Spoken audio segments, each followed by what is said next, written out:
Pas trop la télé quand même, j'aime pas trop passer à l'écran. D'ailleurs là c'est un exercice qui est compliqué pour moi, mais sinon voilà, j'aimerais bien travailler dans une rédaction plus tard, dès que j'aurai le diplôme.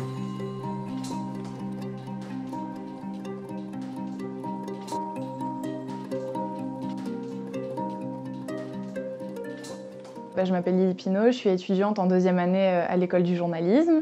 Eh bien, je suis étudiante en deuxième année à l'école du journalisme de Nice. Alors, je suis étudiante en deuxième année à l'école du journalisme de Nice. Je suis une étudiante en journalisme, je m'appelle Victoria Guillou, j'ai 21 ans. Je suis arrivée en journalisme à l'origine pour devenir reporter de guerre.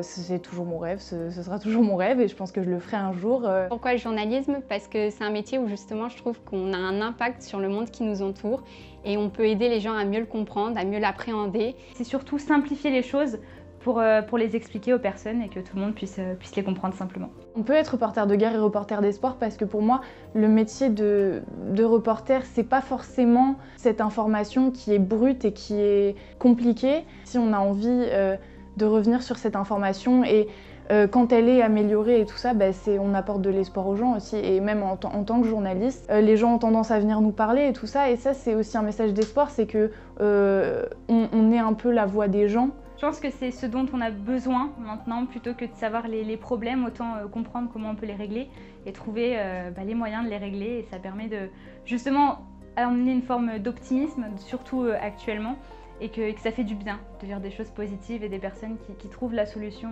aux problèmes qu'on a. Je ne connaissais pas du tout le journalisme de solution et c'est vraiment un journalisme qui m'intéresse. Il y a ce côté factuel, on va faire un reportage, on va traiter vraiment de problèmes et de sujets. C'est un travail concret que d'apporter des solutions, c'est-à-dire vraiment être investi dans le journalisme et en même temps apporter une touche d'optimisme avec des solutions au public et à nos lecteurs. Le fait de pouvoir trouver des solutions, je trouve que c'est une façon d'être acteur du monde qui nous entoure et de pouvoir approfondir, d'aller plus loin, pas simplement d'informer, mais aussi de pouvoir donner des solutions concrètes et d'aider à régler des problèmes qui existent depuis longtemps.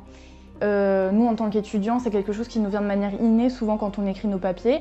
J'ai vu ça plusieurs fois cette année et l'année dernière dans des papiers, on s'en rend même pas compte et puis au final on fournit une solution. Je trouve ça assez positif. Là, on réfléchit sur la politique internationale, à faire des vidéos sur la Birmanie ou comprendre un peu les conflits qui sont souvent quand même d'origine politique et les expliquer à des personnes qui comprennent pas nécessairement tout, et chose qui est complètement normale d'ailleurs.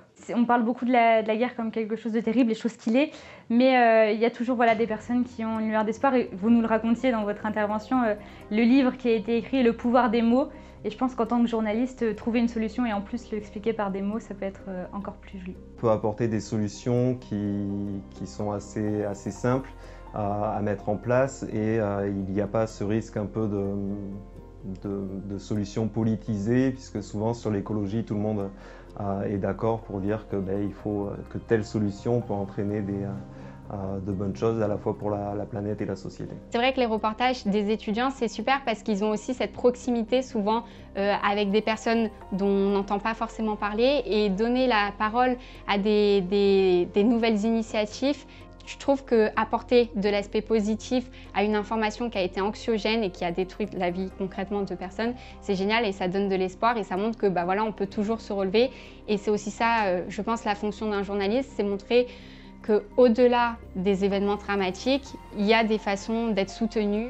Je pense qu'on prend beaucoup plus de plaisir à lire un journal dans lequel on apprend que peut-être qu'une femme s'est sortie d'un problème absolument atroce, plutôt que d'apprendre qu'il y a encore 400 morts du coronavirus. Enfin, voilà, je vous donne un exemple. Ce journalisme de solution m'a donné personnellement l'envie de l'essayer un jour et de faire du journalisme plus que jamais mon métier.